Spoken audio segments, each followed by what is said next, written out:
What's going on, everyone? MetalBlade427 here, and I present to you Five Nights at Freddy's 3.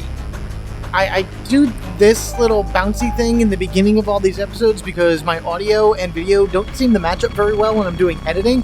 So by me just saying Five Nights at Freddy's 3 and bouncing my cursor along, it's just a way for me to match things up a little better. But in any case, here we are in Night 3. We did Night 1 and 2 in the last episode because Night 1 was so short and it was just simply you working through the night, not doing anything, and listening to Phone Dude talk. And then in Night 2, Phone Dude talks to us again for a little bit and starts playing his tapes from the Phone Guy when he was doing training tapes way back in the days of, from what can only be assumed is the beginnings of Freddy Fazbear's Pizzeria. At least that's the basic theories that are going around. This guy right here, SpringTrap, was introduced in Night 2 as well, and he is our main villain for the series. He's the one that's trying to kill us every night, and he is a spring lock animatronic, and I'm going to go over that a little bit more as we go through Night 3. The only thing I want to discuss before jumping into Night 3 is what I would call the timings of the evenings. A typical night in Five Nights at Freddy's 3, that would be Night 2, 3, 4, 5, and then Night 6 and whatnot, not Night 1. A typical night is roughly 6 minutes long. When you go and open up your control panel in order to reset the sound or the camera or the ventilation, every time you reset an individual one, it takes roughly 5 seconds. And if you hit the reset all button on the bottom, it'll take roughly 10 to 12 seconds to reset everything. So if you need all three reset, it reset all. But if you need only one thing at a time reset, it's about the same amount of time by doing each one individually. Just keep in mind that those extra seconds that you can save will help you if SpringTrap is on the move. Plus, even if the item doesn't need to be reset, if you reset it, it puts it back to the beginning anyway. So, like for example, with your sounds, playing Balloon Boy's voice all over the place, you only get 3 of them. If I play 2 and then reset it, I'll be able to get those 2 back. So just keep that in mind. Loading Night 3. After all that explanation. So Phone Dude won't be talking to us anymore, actually. Instead, we're just going to be listening to Phone Guy and his training. Hello. For today's lesson, we will be continuing our training on proper suit handling techniques. When using an animatronic as a suit, please ensure that the animatronic parts are tightly compressed and fastened by the spring locks located around the inside of the suit. It may take a few moments. Position your head and torso between these parts in a manner where you can move and try not to nudge or press against any of the spring locks inside the suit. Do not touch the spring locks at any time.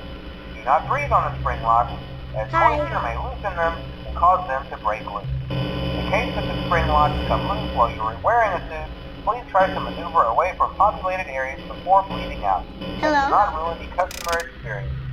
As always, if there is ever an emergency, please go to the designated safe room. Every location is built with one extra room that is not included in the digital map layouts programmed into the animatronics or security system. This room is hidden to customers, invisible to animatronics, and is always off camera.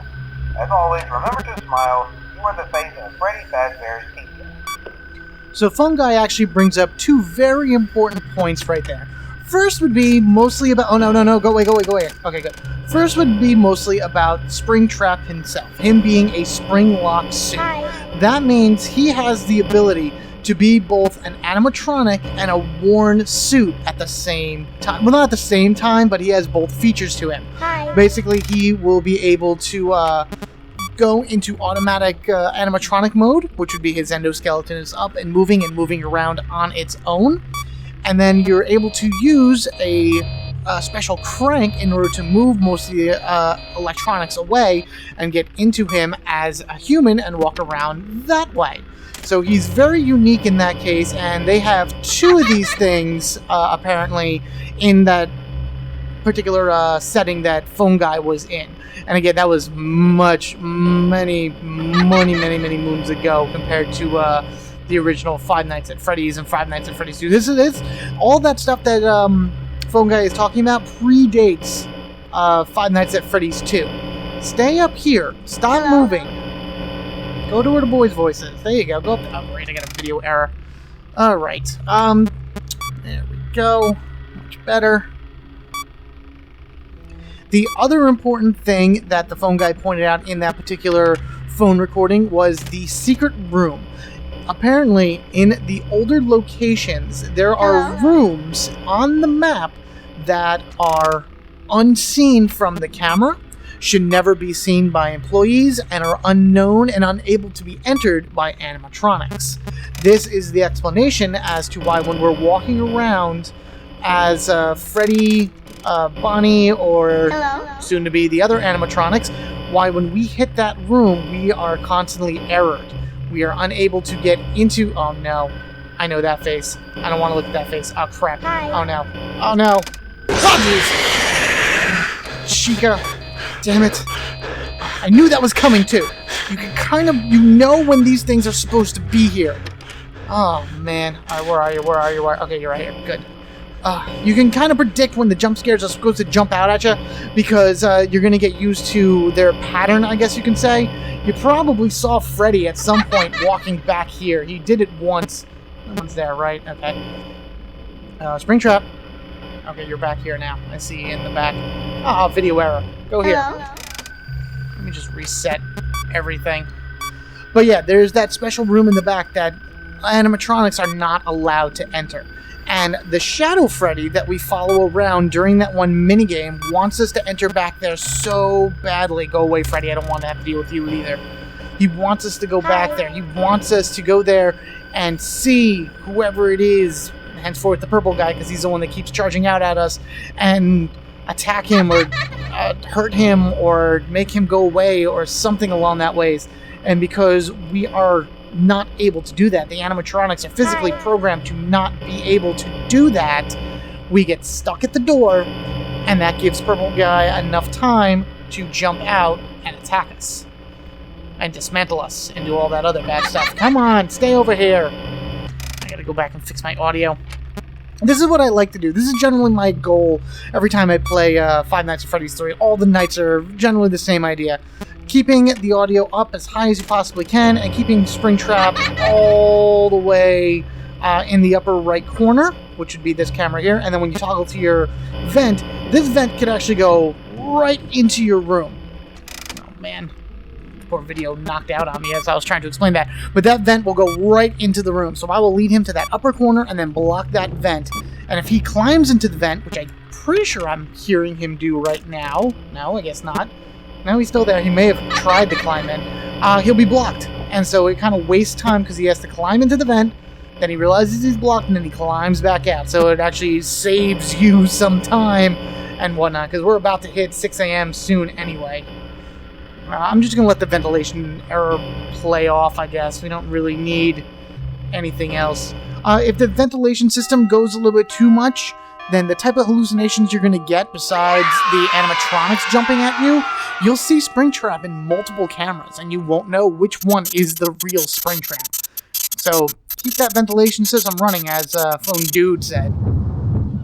And now here we are playing as Chica. Now this is the Chica that I remember from Five Nights at Freddy's 1, carrying the cupcake around. It doesn't look like the one from the toy version, though. I don't know. Toy version Chica carried around the cupcake, and the one from Five Nights at Freddy's 1, did she carry a cupcake? I don't remember. But you have a number over here on the side, 395248, and that's used again for the minigame to get the good ending. However, there is a secret within that number. If you take that number and reverse it and look up the color code that that's supposed to represent, what you get is purple. Purple is a very, very important color for this series. It represents, I guess, the evil, or it represents the bad guys and the horror and just danger and all kinds of things like that. So anything purple is usually bad, at least for this game. And you would think that also because you have Shadow Freddy leading us in there, and he wants us to go and attack whatever's in there, but we can't. Instead, we have to look at all of our fallen friends. Poor Freddy, all over here with his button on the side, and then poor Bonnie. I knew thee well, but I guess we might as well go jump in here. Purple guy's gonna come and attack me, and then I'm gonna meet you back at the front of or the main screen. I want to go in. I want to go in. Run away fast! Oh, you got me. I wonder if he ate my cupcake. Other things to note about the spring lock mechanisms inside of the SpringTrap would be that they are very, very sensitive. I'm pretty sure that Phone Guy mentioned something about that, and just being careful when you're inside of them. And it's true. He says that even if you breathe on them wrong, the springing mechanisms could snap back and cause quite a lot of bodily injury to the person inside of it. And that's a very, very important fact to, various events that happen later in the game, and kind of the reason why Fazbear Entertainment only used them for a very short time. These particular suits, these two suits, remember, he says that there were two specifically designed suits with the SpringTrap lock in them. This is one of them. SpringTrap is one of them. There's also a second one, and we will learn more about these suits as we go on through the game. Specifically, of course, in the mini games as well, but that's going to be a whole separate thing in its own right.